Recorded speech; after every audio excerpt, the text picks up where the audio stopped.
Welcome everyone to this Venus Alchemy Evening Star Venus exploration of the heart of the goddess, the heart chakra reclaiming phase. I'm Kaylin Castell here with Tammy Brunk, and we have a lot of great info for you. We're so excited. Yes. So this is the point, of course, in our journey where we're at the center point. We're at the place where Inanna is entering the heart chakra gate. And in so doing, we are all entering this gate now. And of course, as usual, at the point that you are hearing us, it's probably a little bit before we're complete with the solar plexus chakra gate. So it's this interesting threshold between those two, but we're beginning to open and activate the heart chakra. So at the fourth gate, Inanna reclaims her breastplate and a healthy connection to her ability to love herself as well as truly loving others. And so it's the bridge between the upper and the lower chakras. And when it's healthy and it's vital and alive, it's the entry point into the higher vibrations of love, joy, and bliss.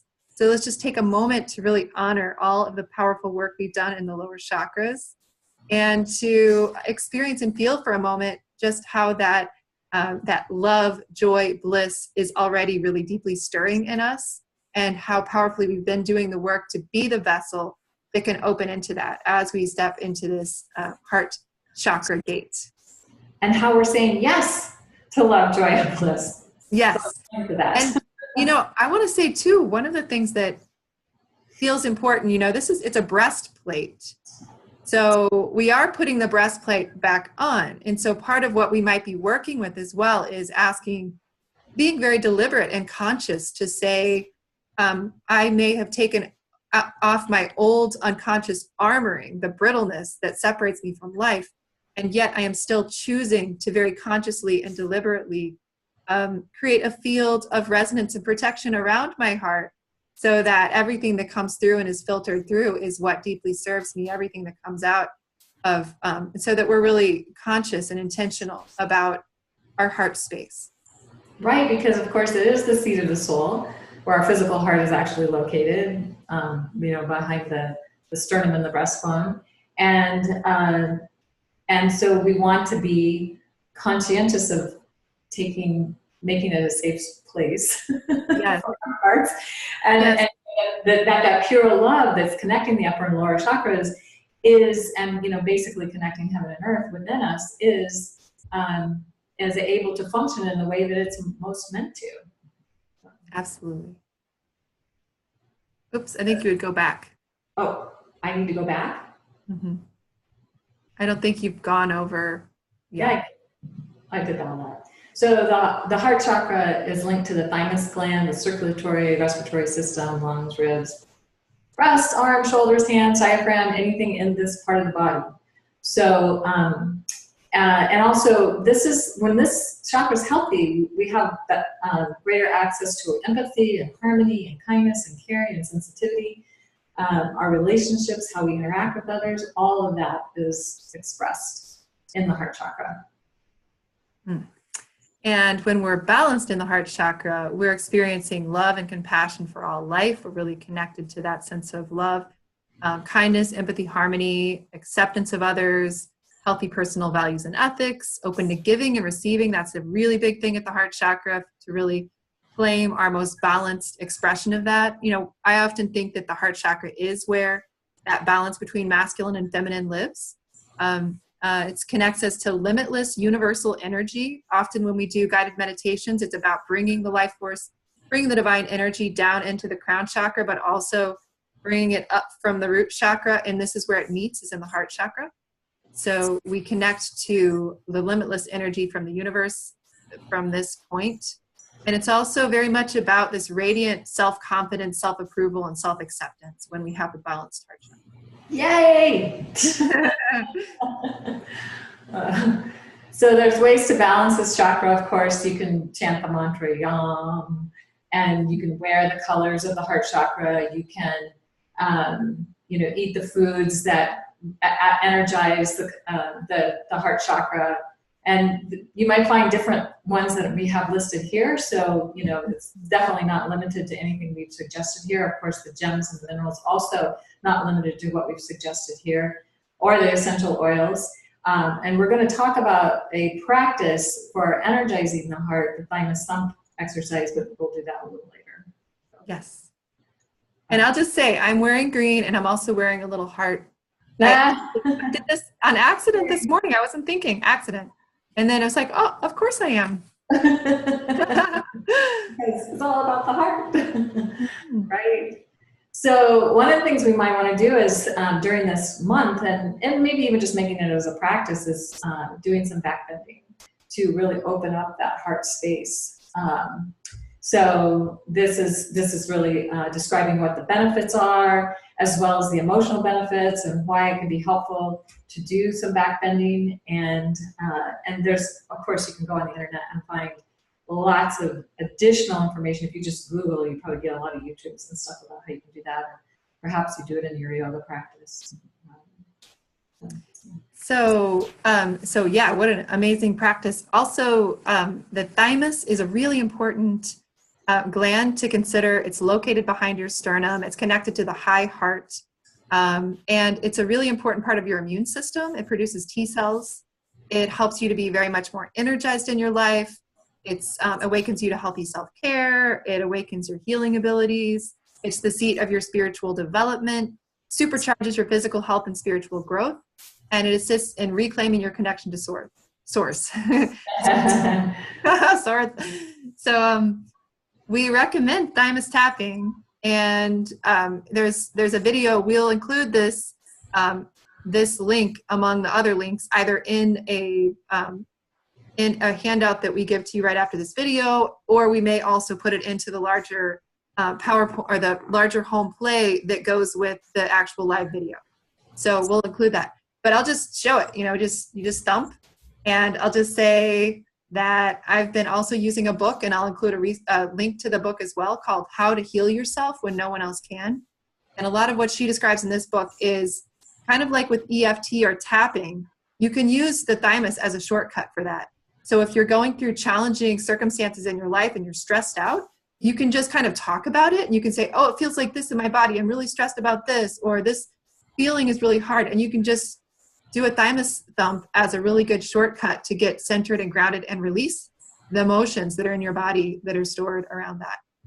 You can also just rub. Tapping is probably the best way to wake it up, but you can also just rub it about it, or maybe you're in a group and tapping seems kind of weird. You can do that. And the other piece is I came across this practice years ago, and it was coming to my mind, and it was a shortcut for energizing miracles in your life. And of course, the heart is a miracle in and of itself. We'll see soon.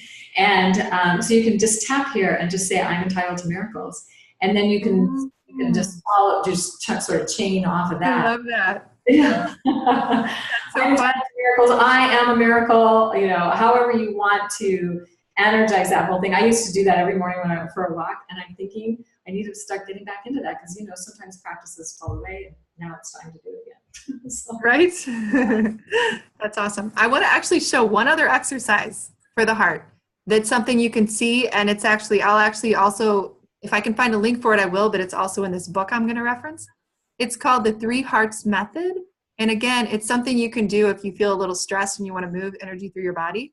It's where you take your fingers at your chin and you make a heart shape where the first heart is here at the top of your nose. The second heart shape is around to your forehead in a point. And then the last is the top of your head. So you do it 3 times. So again, So again, you go over the bridge of your nose and then to your forehead and then up to the top of your head. You do that 3 times or more when you feel a little stressed, and let yourself feel what you're feeling, and it really calms you. So that's another practice. Right. So then one other thing, of course, we talk about turmeric a lot because it's good for so many reasons, but some of you may have experimented with this. It's a really nice thing before you go to sleep to make golden milk, and it's a comfort drink that has turmeric, water, black pepper, coconut oil, and you can drink it, and it's just really nourishing, and it really supports your heart. And helps reduce inflammation too, right? Yes, absolutely. And this is also turmeric and lemon morning elixir, so you can do the one that Tammy just described at night, and you can do this one in the morning, and there's all you need to do is have lemon, add some turmeric and some honey or stevia if you're not doing honey, cinnamon powder, some coconut milk for healthy fat, or just water. It doesn't matter. And then you just put it all together, and it's a really great way to start your day. Yeah, and reduce inflammation, of course, because that's the thing we really want to do when we're at any point along the journey, but especially when we're at the heart chakra. Absolutely. So here's another thing that some of us really love is raw cacao. And there's a difference between chocolate and cacao. Cacao nibs go through a fermentation process, or they're cold pressed instead of being produced by roasting cacao. And the raw cacao actually has 20 times the oxidant content of blueberries. It like acts as like a bliss molecule. It has something anandamide, which is referred to as the bliss molecule. It's an aphrodisiac. It has flavanols that can protect against heart disease and improve blood circulation. So again, this is really, really good. And again, we'll include that link in the resources, but it's super good for your heart. And so it's something that's fun. You can do a lot. There's lots of amazing recipes out there for how to use cacao. Yes, I love it. I use it a lot. Yeah, awesome. Yeah.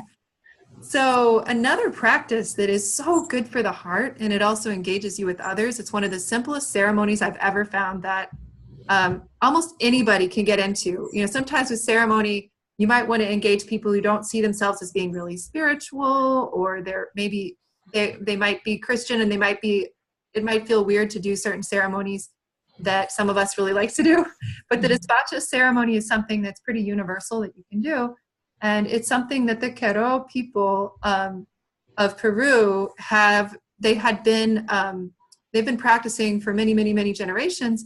And they're very clear that it's something that they want to share with the world. And the basic concept and how you do it is that we live in a time where, or it's the human way often to get out of balance or out of alignment with the natural world, with the cycles of life.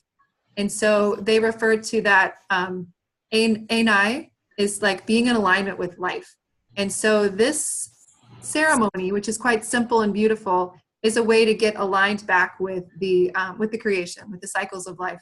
And it's all about gratitude, but it's gratitude in a very extravagant, beautiful, ornate way, where you take physical objects, you create a mandala together as a group, giving gratitude specifically by calling out the qualities of those objects.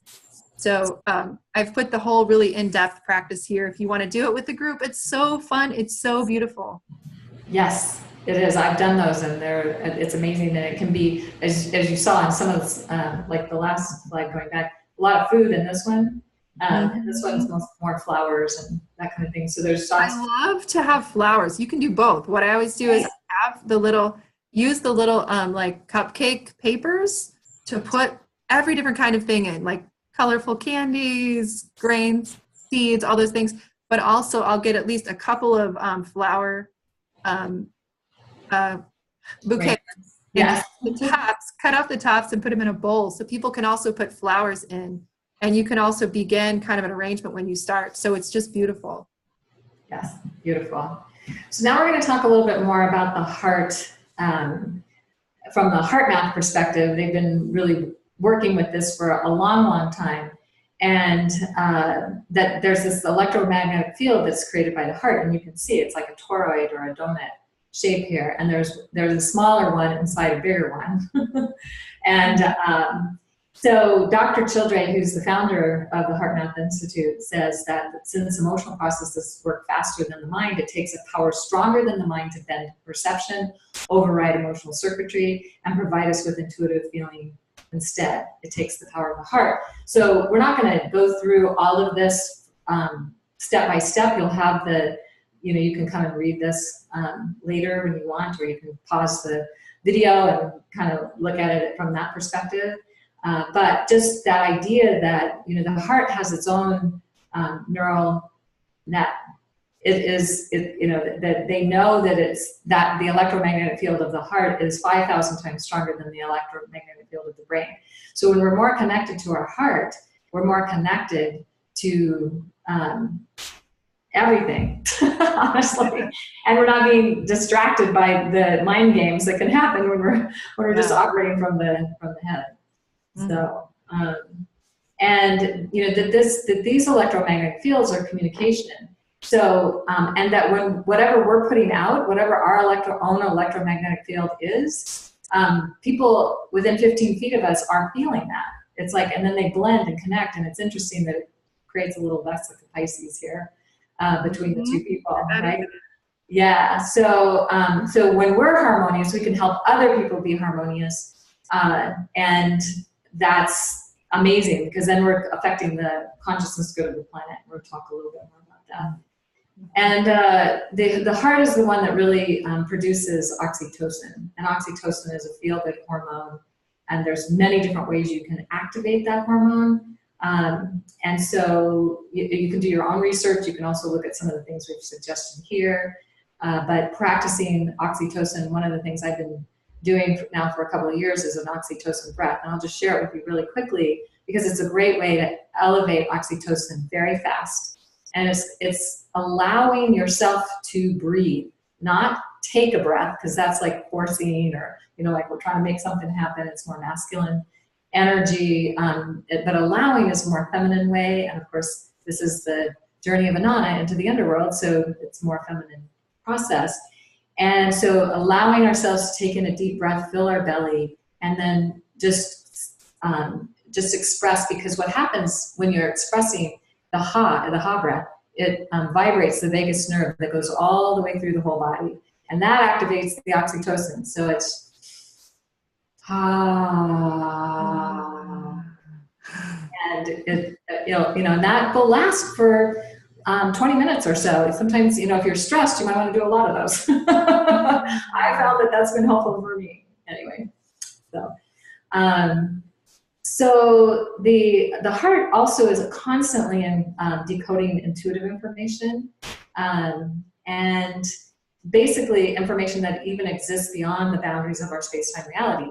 It goes way beyond all of that. And it's usually the heart that gets the information first, but the heart and the brain can respond to information about a future event before it actually happens. So, so we want to cultivate that ability more and more, and to be able to be open to receive that information as well. Awesome. I just want to say really briefly that for me, I think my entry into kind of one of the biggest spiritual awakening periods of my life was when I was attuned to Reiki level 1, which I'm sure many of you have gone through. But the thing for me that was so powerful about that attunement and the practice my Reiki attune that my teacher gave me was of taking an hour every day to just, I would just rest, relax, not have an agenda. And at the end of, I think it was a month, maybe it was 2 months, I'm not sure, after being attuned, I remember having kind of a dream or an image that it was like my head was in the back seat and I was driving, and there was just this experience that every choice I was making was easy.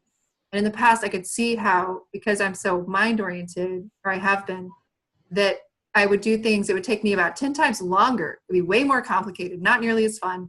And then all of a sudden, everything was in flow. And it was like I had this brilliance that I had access to make choices and get to where I wanted to be, like way, way faster. So really experience the brilliance of this really clunky mind versus the wisdom, the brilliance, the genius of operating from the larger heart.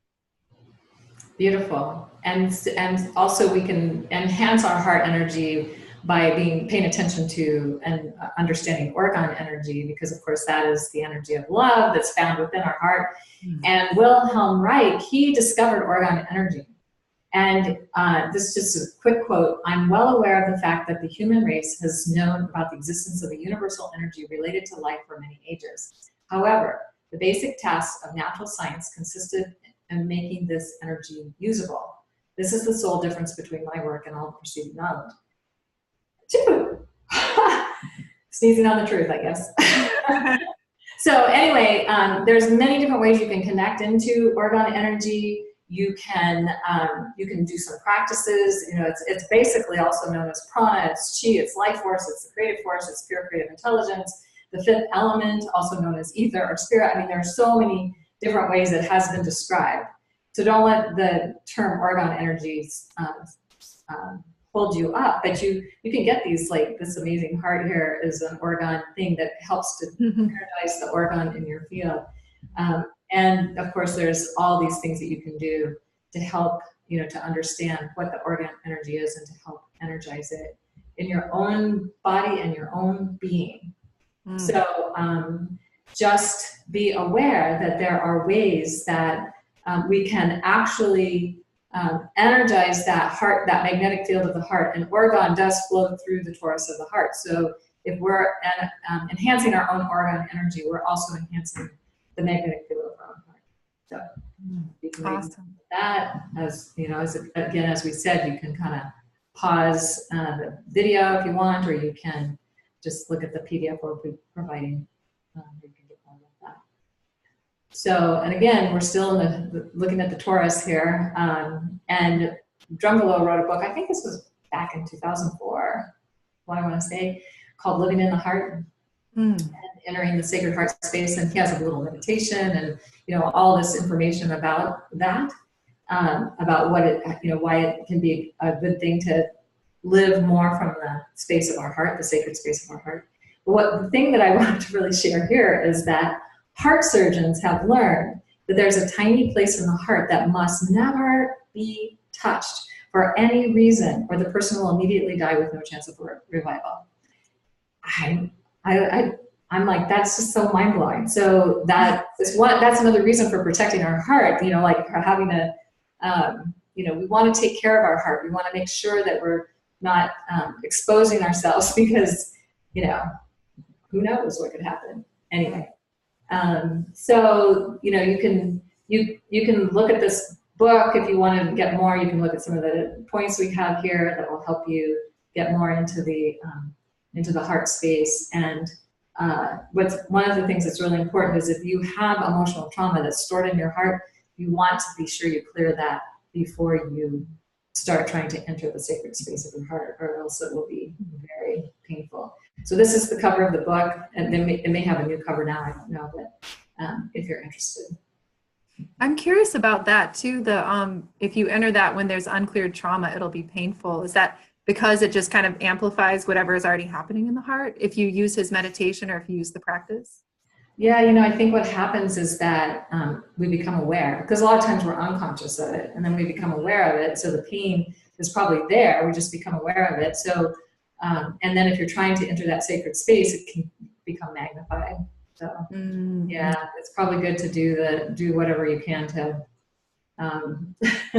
to clear that energy before you try that particular meditation. Right. So, then the other thing we want to talk about, this is somewhat kind of like what we've been sharing here, is this whole thing about the Meissner effect and magnetic fields, because of course the heart is producing a magnetic field 5,000 times more powerful than the brain. Right. So we want to be aware of what's going on in our own field of the heart, and that we can practice this whole idea of being a superconductor. So the idea of if we're in that place of love, the high vibrational energy of love, and that's a high coherent field, anything less than that has to go around. It cannot, or it will be transmuted and brought up into that higher vibrational field. Mm-hmm. So that's the power of a superconductor, and the it's moving out of that chaotic energy, and actually they get more chaotic before they become superconductors. So if you find that you're intending to become a superconductor, you may find things get more chaotic initially, because that's what needs to happen in order to get to that place. But anyways, these are just some images that you can tune into around the superconductor. Yeah, and why do we want to be in a coherent field? Because we don't want to be bombarded by all, we live in crazy times. And so if we are, vibrating at a high rate, that does not necessarily have to affect us in the same way. So that's our opportunity at this particular time. And there is a phase transition from going from a non-coherent state to a coherent state. So it's like, it looks really crazy and chaotic, and then and the Greeks did say, out of chaos comes the world, out of chaos comes order. so it goes from chaos to coherence. And so it's okay if you're feeling chaotic, not to judge that, but then to also be intending and working with how you can be raising that vibration so you are becoming more of a superconductor of love. And that kind of thing. And then I'm not going to go into this right now, but Maharishi, I studied transcendental meditation when I was in my teens and my 20s. And I went to the school there, and we talked a lot about the Maharishi effect and the superconductor effect and so on. And what we want to do at this time is to really imagine that we're strengthening the energetic field of our own hearts so that we're impacting in a positive, amazing, transformative way the entire collective consciousness of humanity. And so, so you can find out more about the Maharishi effect and how that's done through, they were doing it through meditation. So anyway.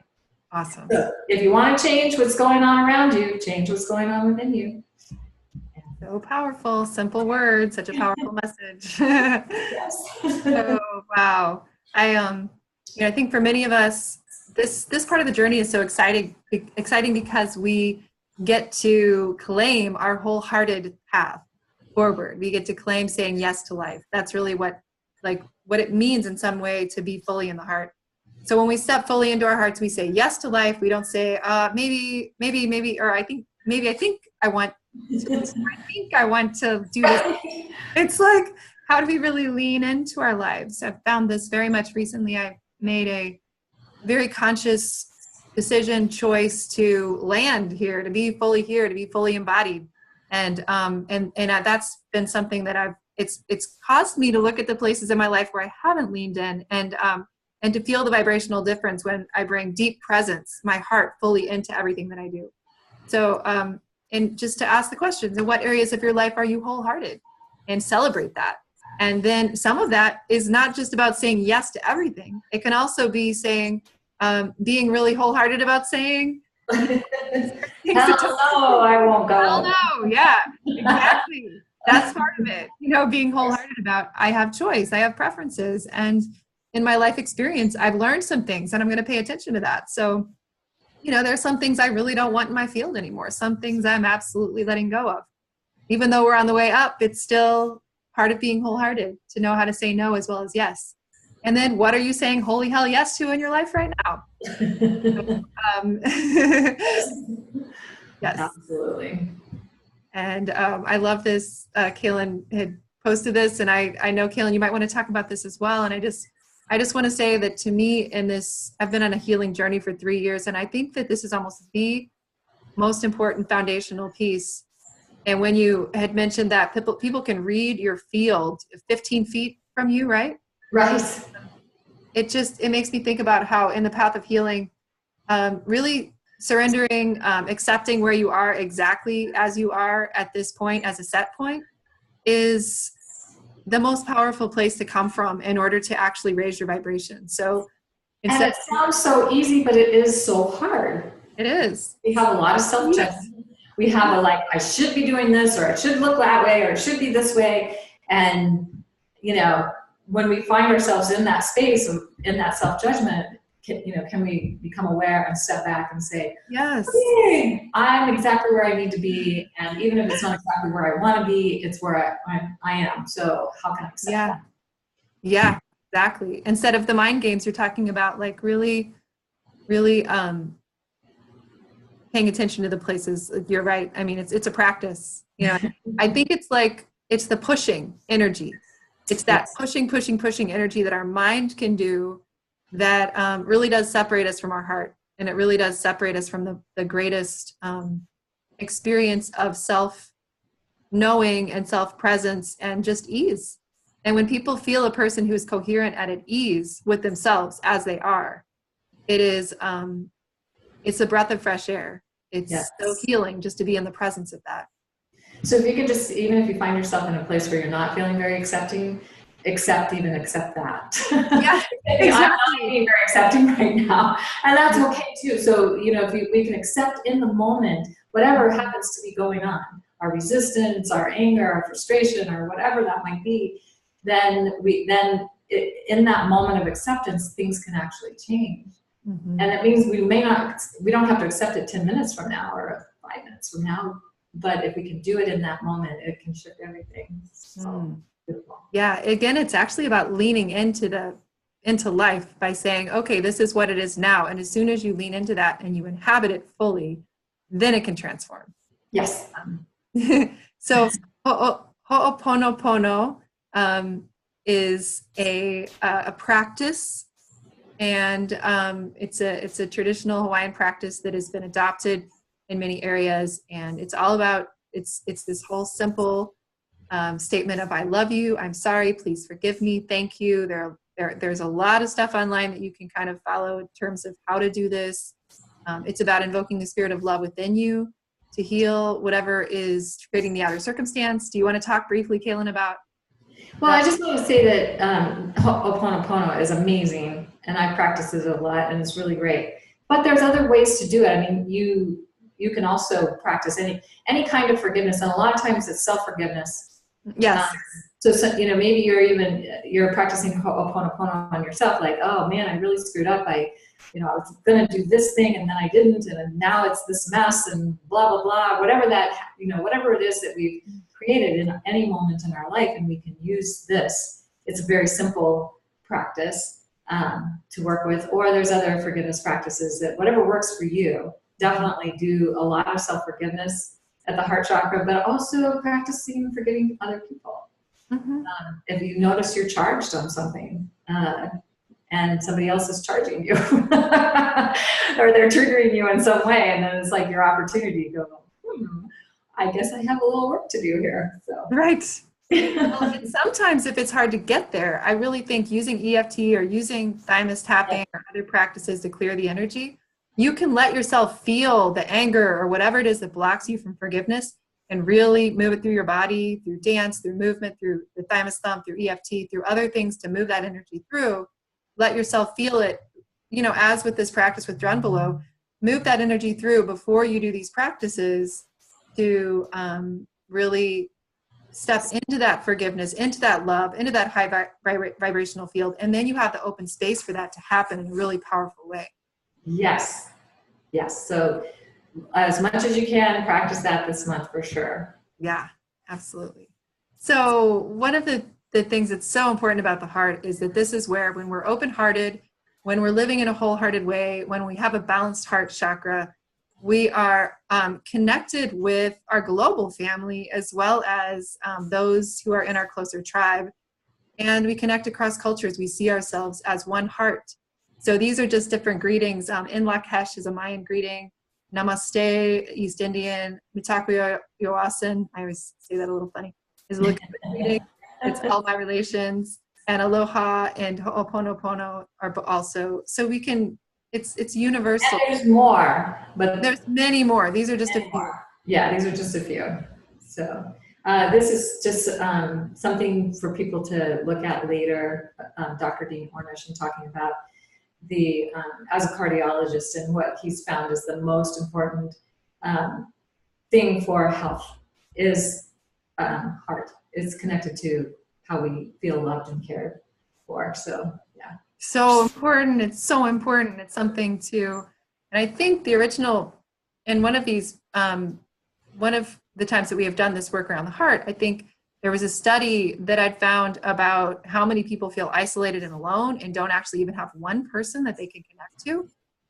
And it really kind of blew my mind. And it's just something to think about, if you know people who have no one, or even for you yourself, do you have someone in your life? Do you have actually a couple, 2 or 3 people in your life where you could just call them up today and just say, I'm having a hard day. Would it be okay if I just told you how I'm feeling right now?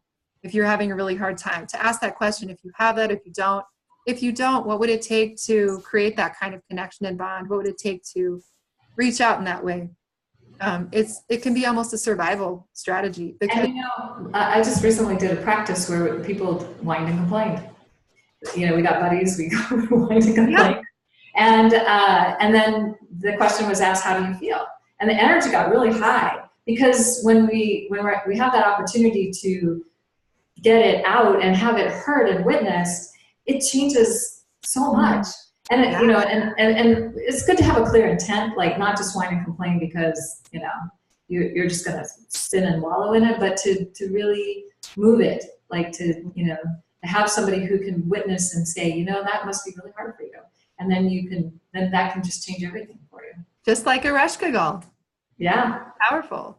Yeah. That's powerful. I mean, and it's like, it's different. It's almost like, I think that's why people complain so much, or we can get in the habit of complaining because we don't have a safe space to do it in a conscious way. Right.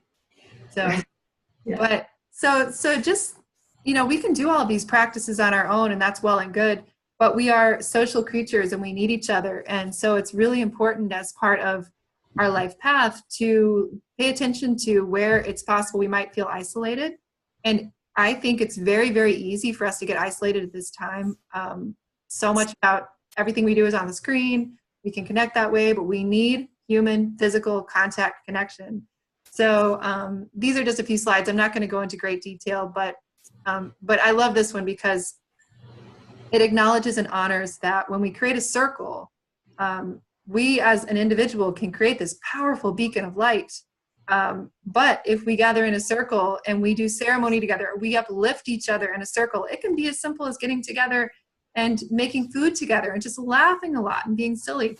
Then we are amplifying that light tremendously. So this is, I actually think that in the culture, this is the deepest healing that needs to happen, is for us to learn to come together and connect heart to heart with each other in really supportive circles. And, you know, we have talked about this as, you know, all the people that are involved in this Venus journey, and how by showing up with a similar intention and supporting one another, we're exponentially increasing the field. And each time we do this, it increases the field, and then we do it again and it increases the field. And it's the same thing like when groups of, if you have a specific thing, maybe it's just a book club, or maybe it's, you know, going to do yoga with people, or whatever it might be, where you're connecting in. And I have a priestess community I do ceremony with a lot. We connect sometimes just to catch up and find out what's going on for each other. Mm-hmm. And that is so nurturing, and it helps bring us back to a center that we wouldn't otherwise have. And then we're adding that collective consciousness to the greater, or, you know, what we've created together, to the greater collective grid, consciousness grid. So absolutely. And I love that you're bringing this up, Kaylin, because it's true. I don't mean to diminish what we can do now at a distance and in our group and our circle, because it is so powerful. And as we're connecting with our own individual people in the flesh, in our communities, we're raising our own vibration. And then we come into this Venus circle and we're all together. You know, whoever you're connected with is connected with each of us. So our circle is enormous, and it's very powerful and very potent. So this is just a photo of me from a group. I've had dreaming circles that I've gathered consistently that have done powerful work. And I love that way of gathering circles. There's nothing like it. And also I had a new moon circle of women for 7 years in Albuquerque that we would meet almost every month. And there were women who found their partners in the circle.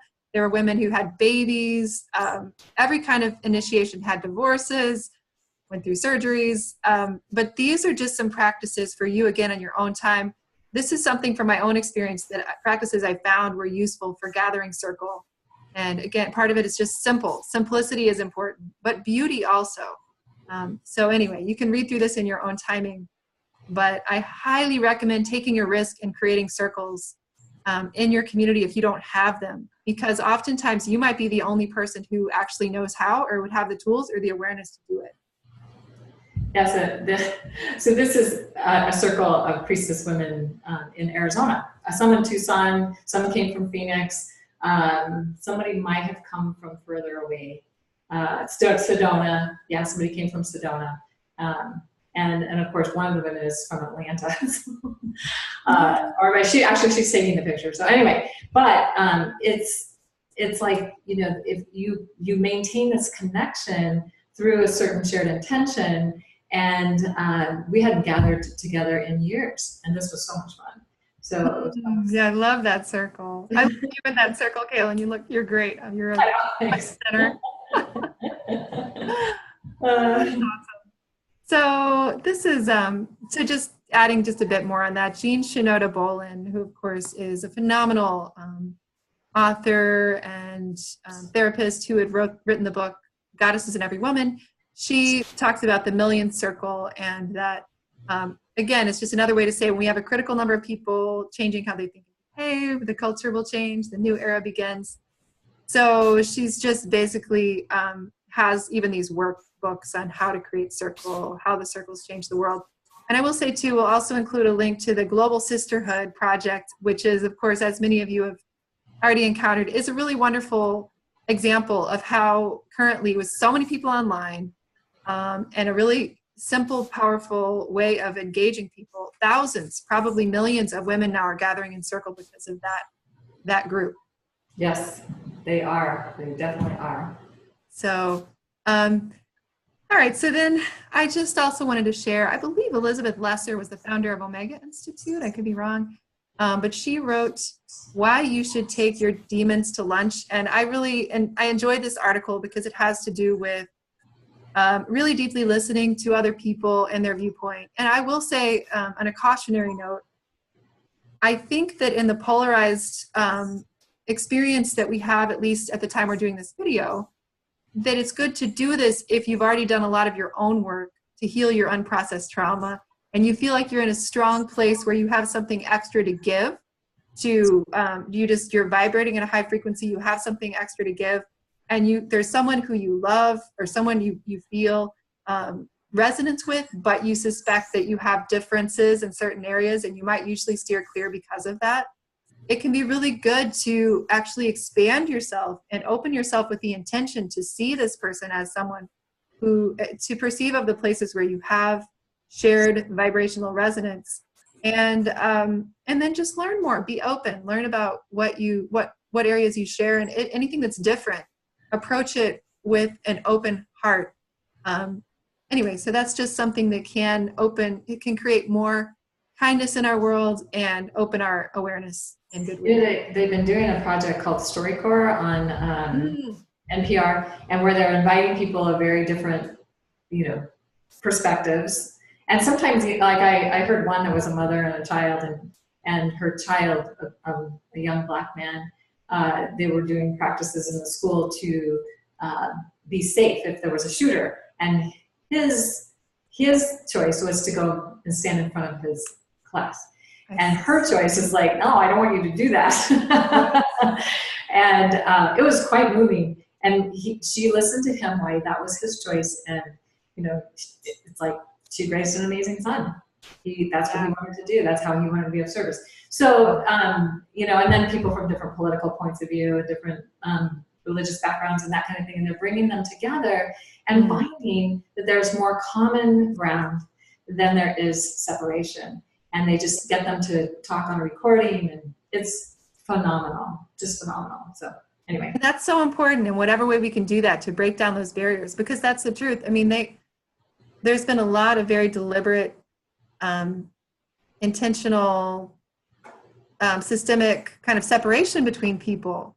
And it's really promoted by media and in so many ways. It's so, and it's really not, it doesn't reflect truth, because we do care about the same things. We all want clean water. We all want healthy schools for our kids. We want the same things. So breaking down those barriers in creative and playful ways it's an amazing time to do that.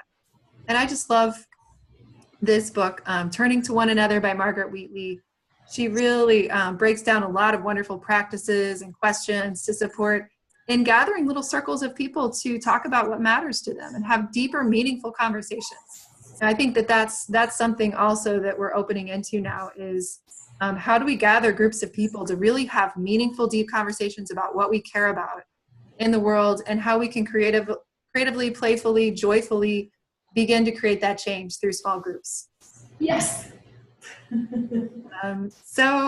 then this is something that we had really begun to think about, because when we're talking about the heart, often, even though we didn't focus on it a lot here, we think about, love relationships, marriage, we think about masculine, feminine dynamic. And it feels really important at this moment to talk about how it's important for us to open our hearts to the full spectrum of gender, that as we are so rapidly evolving, changing, shifting at this time, part of that shift, for especially for the younger generations, is to begin to recognize that we are far more complex than binary masculine and feminine.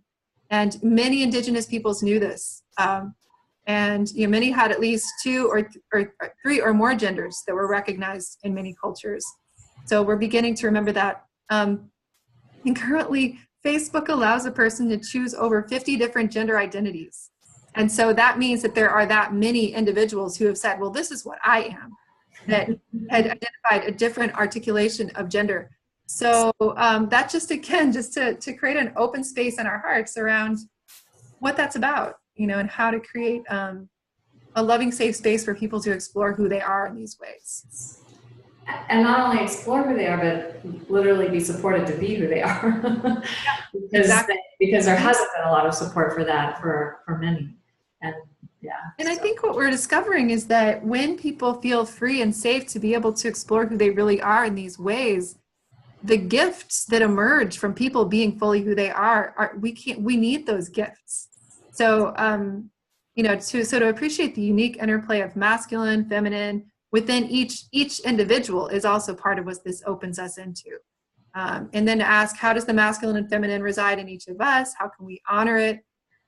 And then how does it open all of us to loving in a more empowered, alive, and dynamic way? So we're just gonna talk about this briefly. These are just demons of the heart that we can always encounter whenever we're on the ascent, on the ascent journey. And these are also demons you might want to invite to tea. And just notice if you're finding yourself dealing with any of these particular demons. And of course, add yours. We just try to get you inspired to add your own. And then as we do each Venus metagoddess, we will include the demons that are be associated more with her specific journey. But this is for anybody's heart journey, any time we're at the heart chakra. Absolutely. And I'll just say too, if none of those speak to you, just ask yourself about the most recent situation where you felt like you closed your heart down, or something happened where, I know this happens for me, sometimes I'll realize in a certain circumstance, and sometimes for me it's insecurity. I'm in a circumstance where all of a sudden I'm with other people, or I'm with another person, and after that interaction's over, I have this sad feeling in my heart because I realize I didn't fully show up. I wasn't fully vulnerable. Maybe I distanced myself emotionally in some way, and then I feel this pain because that's not how I want to engage with the world. I want to be authentic and wholehearted. And so, it can be to look curiously at that and say, well, what happened? What was the limiting belief in my mind, or what was the experience I had early on that got triggered with that? And how can I choose differently? And what is that demon? And then to work with that demon creatively. Beautiful. Yeah. So we have a couple of questions for you at the heart chakra. You can, of course, create more of these for yourself, but this is just to get you started that you can journal with, you can tune into. How can I authentically love myself more each day? And authentically being, because sometimes people, they say they love themselves, but they're kind of like a little icky. we want it to be authentic, not icky. And what would it take for me to fully know and trust the immense love residing in my heart? Yeah. Beautiful. So one of the fun home play exercises that we are encouraging you to experiment with is to literally, again, to name that demon. What is the demon that shows up that causes you to close your heart to yourself or others? Maybe I would say take it a little further, make it alive, name it, find a name for it, sketch it out, call it out, bring it into the field of your awareness, and then play some music and dance the energy of that demon. And then notice how you feel. And then when you feel fully connected to that energy, let yourself play it out, but then shake it out when you're complete. So you can let that go and then see and feel if there's an open space then to maybe change the music and allow a new energy to come through.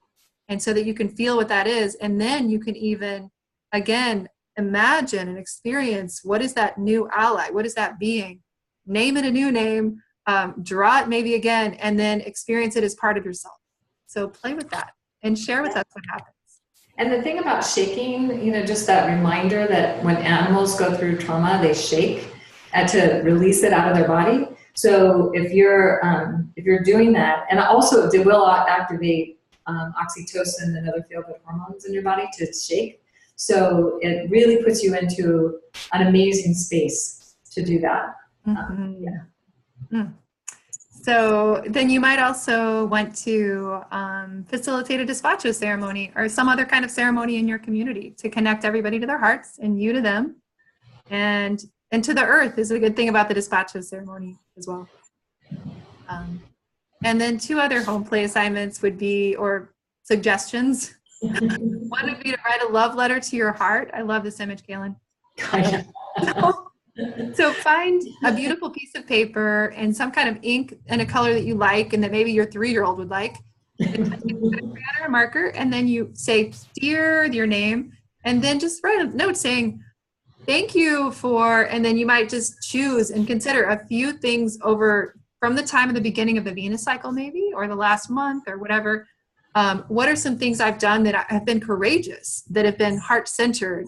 And so to write down a few of those things, thank you for doing those things. And then you might put fun like butterfly or flower stickers on the letter, put it somewhere where it makes you feel good.